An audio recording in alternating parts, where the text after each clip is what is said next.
Assalamualaikum warahmatullahi wabarakatuh. Terima kasih kita dapat bertemu kembali dalam pembelajaran kita, yaitu pada kurikulum merdeka. Pada kali ini kita akan mempelajari bab yang pertama atau bagian pertama, yaitu mengungkap fakta alam secara objektif. Yang kita bahas pada materi ini adalah yang pertama, menyimak teks laporan observasi secara kritis. Nanti silakan disimak bukunya paket materi-materi ini. Yaitu yang kedua, mengidentifikasi makna dan informasi faktual dalam laporan hasil observasi dari sumber lainnya yang mendukung. Kemudian mengungkapkan kaidah kebahasaan dalam laporan hasil observasi. Kemudian menulis laporan hasil observasi. Menyajikan laporan hasil observasi dalam bentuk buku tempel. Kemudian mempresentasikan laporan hasil observasi. Kemudian jurnal membaca dan refleksi. Itulah rangkaian kegiatan kita yang akan kita bahas. Namun, yang kita bahas adalah selanjutnya. Pada bagian yang pertama dulu, kita telah membahas sampai pada makna kata. Ya, kemudian dalam kalimat. Nah, ini kemudian apa yang akan kita bahas pada pertemuan kali ini, yaitu yang pertama berkaitan dengan makna. Ini sudah kita bahas pada yang minggu kemarin, yaitu hubungan antara bahasa dengan dunia luar yang telah disepakati bersama oleh pemakai bahasa yang bisa disaling mengerti. Nah, ini makna kemarin sudah kita jelaskan, ada makna denotatif dan makna konotatif. Kemudian ada juga makna istilah. Kemarin sudah kita bahas, ada kata istilah abdomen, habitat, membran, dan sebagainya, merupakan istilah bidang ilmu tentang biologi.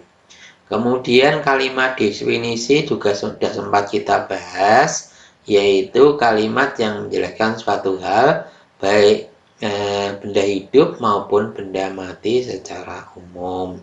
Misalnya ada kata istilah, jadi berkaitan dengan makna istilah, ada belalang anggrek atau mungkin belalang sembahan. Kemudian yang belum kita sampaikan kemarin adalah pemakaian imbuhan di dan kata depan di yang ada dalam kalimat tadi. Nah, kadangkala kita memakai kalimat itu tentunya akan memakai imbuhan tertentu. Ya, imbuhan yang kita tekankan di sini yaitu imbuhan di. Fungsinya apa imbuhan di? Yaitu membentuk kata kerja pasif. Namun jangan salah bahwa di sini juga memiliki fungsi yang lain, yaitu sebagai menunjukkan keterangan tempat atau waktu. Ya, ini yang perlu dicermati. Kemudian yang paling penting ini adalah pembedaannya ini. Nah, jangan sampai terbalik-balik. Ya, imbuhan yang dinamakan imbuhan itu penulisannya disatukan dengan kata yang mengikuti. Ditahan, diminum, disapu. Nah, begitu penulisannya dirangkai. Nah, kemudian kalau di menunjukkan tempat, ini dipisah dengan kata yang mengikutinya. Nah, misalnya di kelas, di rumah, di jalan, dan lain-lainnya. Ini nanti akan terlihat bahwa kalian memahami atau tidak atau belum jelas ini kalau nanti sudah diterapkan dalam kalimat. Jadi pemakaian imbuhan di dan kata depan di. Nah, ini semoga nanti Anda bisa memahami proses penulisan imbuhan di dan kata depan di. Bila Anda sudah bisa itu, maka Anda sudah jelas. Kemudian nanti dalam membuat suatu laporan ini dapat dilakukan dengan model namanya laporan itu kan tadi mengungkapkan peristiwa tadi, menjelaskan peristiwa tadi. Ini adalah dapat kita menggunakan rujukan atau mungkin acuan atau mungkin pendukung secara langsung maupun tidak langsung ya. Nanti jangan sampai ada istilah hoax dan sebagainya, maka ini kita harus menggunakan kutipan, terutama nanti proses membuat laporan, yaitu proses menulisnya. Penulisan kutipan tidak langsung, kutipan itu ya. Jadi ini pendapat orang lain atau fakta yang telah disampaikan oleh orang lain adalah penggunaan pendapat penulis atau tokoh berupa intisari atau intisar dari pendapat orang tersebut. Contohnya begini, Anda akan menjelaskan tentang kunang-kunang. Nah ini kunang-kunang ya. Kunang-kunang betina ada yang mempunyai sayap dan tidak mempunyai sayap, sehingga tidak selalu terbang. Nah ini kita mengutip pendapat dari siapa ini kata itu. Jadi ini adalah merupakan kita kutipan, kita ambil dari pendapatnya Baror and Bait ketika tahun 1970. Nah itu ya. Ini kalau di belakangnya itu halaman. Itu kalau ditaruh di belakang kalimat yang kita cuplik ya, kita ambil tadi. Tapi bisa juga kalimat itu kita ambil kemudian sumbernya dari mana. Nah dulu tadi kan sumbernya di belakang, ini sumbernya kita taruh depan, misalkan Esik tahun 1958. Halaman 78 menyatakan bahwa spesies kunang-kunang sering ditemukan di daerah dengan kelembaban tinggi dan hangat seperti di kolam, sungai, payo, lembah, parit atau mungkin padang rumput. Nah ini kunang-kunang. Nah, ini itu penggunaan kutipan tidak langsung.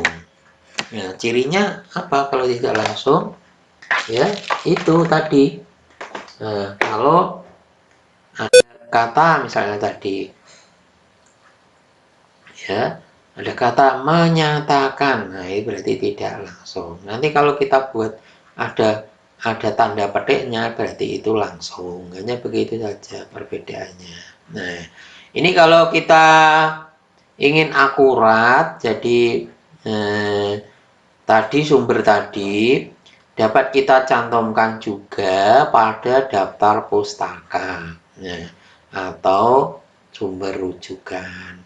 Nah ini nanti akan lebih lengkap, yaitu susunannya mulai dari nama dibalik, tahun, kemudian apa itu, judul bukunya, kemudian kota terbitnya mana. Nah ini lebih lengkap ya. Kemudian penerbitnya mana. Nah itu nanti pada pembuatan rujukan. Kemudian menulis laporan observasi yang objektif itu bagaimana?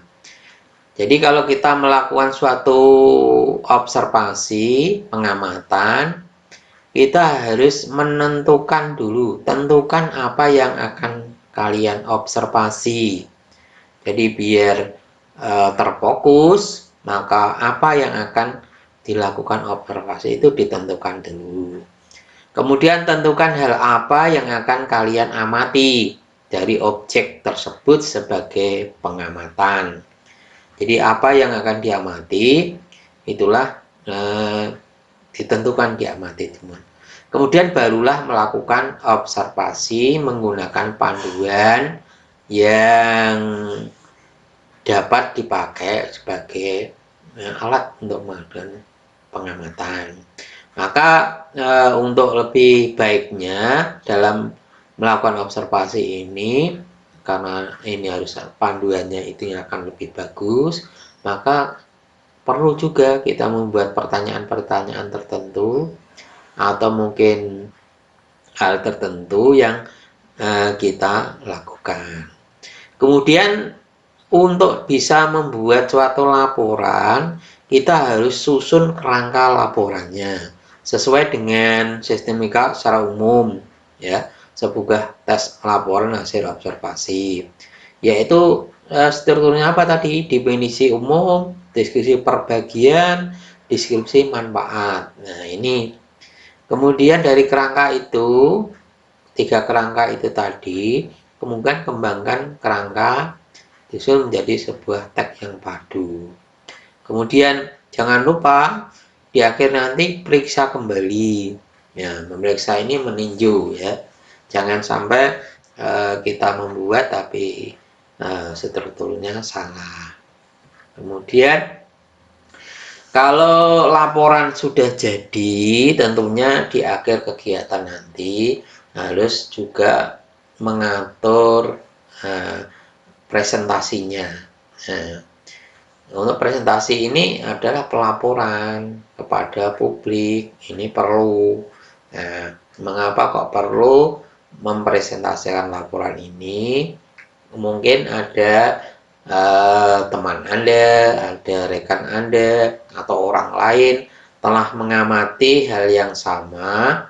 Jadi dengan pengamatan semacam itu akan menjadi check and recheck, ya, tentang kebenaran data yang disampaikan. Perlu diketahui kalau Anda nanti presentasi, yaitu nah ini cara mengatur intonasi dalam saat presentasi. Untuk presentasi ini diperlukan ya intonasi atau suara yang tepat sehingga tersampaikan apa yang di presentasinya. Gunakan pelantang, ya, suara lantang. Ya, kalau dia ada pelantang, ya sampaikan dengan suara lantang untuk menegaskan suatu hal yang penting, ya, atau hal yang diingat oleh audiensi atau pendengar. Nah, kalau kita memakai mic, mungkin pelantang, mungkin pengeras suara, sound system mungkin beda, ya. Tapi kalau kita menyampaikan secara langsung, ya gunakan suara lantang, digarisbawahi, apa mungkin diulang sehingga hadapan kita, hadirin yang kita sampaikan itu tahu apa yang makna yang ditekankan. Gunakan tempo berbicara lambat untuk menyampaikan sebuah poin yang penting, ya, dalam presentasi. Ini adalah teknik, ya, teknik untuk supaya diperhatikan begitu. Sebaliknya gunakan tempo berbicara yang cepat untuk mempresentasikan atau menyampaikan hal yang memang bukan hal yang penting. Nah, ini manfaatnya apa? Kok hal yang tidak terlalu penting kita sampaikan secara cepat, ya, supaya ini yang mendengarkan tidak perhatian atau sebagai basa-basi saja. Tinggikan suara kalian ketika menyapa audiens pada awal presentasi. Nah, ini gunanya apa ini?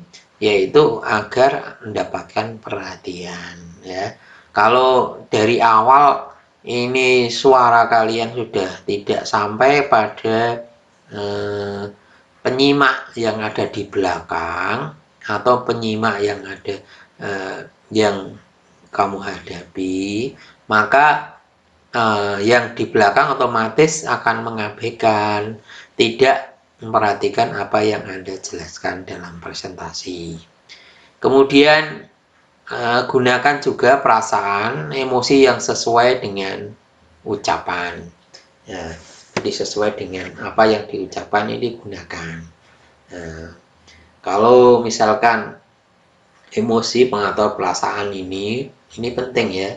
Nah, jangan sampai misalkan kok Anda berbicara kemudian di belakang rame sendiri kamu marah-marah. Nah, ini juga tidak baik ya. Nah, ini perlu mendapatkan suatu latihan untuk melakukan penyampaian. Perlu diketahui bahwa menyampaikan sesuatu hal di hadapan pemirsa atau audiens ini perlu latihan. Kemudian untuk jurnal kita membaca, nah ini ya semacam rujukan apa yang kiranya perlu untuk diobservasi.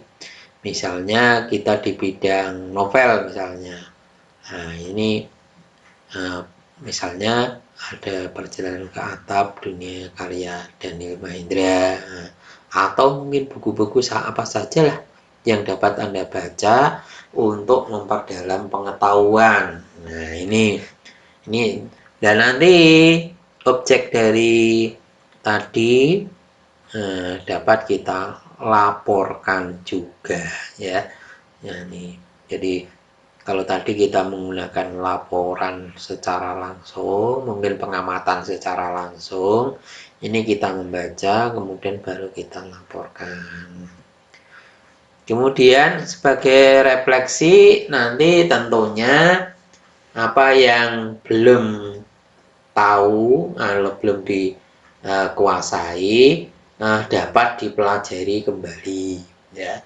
Nanti di buku kalian di belakang itu, belakang bab biasanya ada pertanyaan-pertanyaan tertentu. Misalnya kita tadi membahas tentang laporan hasil observasi, apakah Anda sudah memahami hasil observasi. Nah, kalau sudah ya dicentang, kalau belum dipelajari lagi begitu. Kemudian berkaitan dengan itu silakan dipelajari bukunya supaya Anda bisa memahami apa yang dipelajari pada pertemuan ini. Demikian yang dapat sampaikan, semoga sukses dan dapat memahami pelajaran kita pada kali ini. Terima kasih, saya akhiri. Assalamualaikum warahmatullahi wabarakatuh.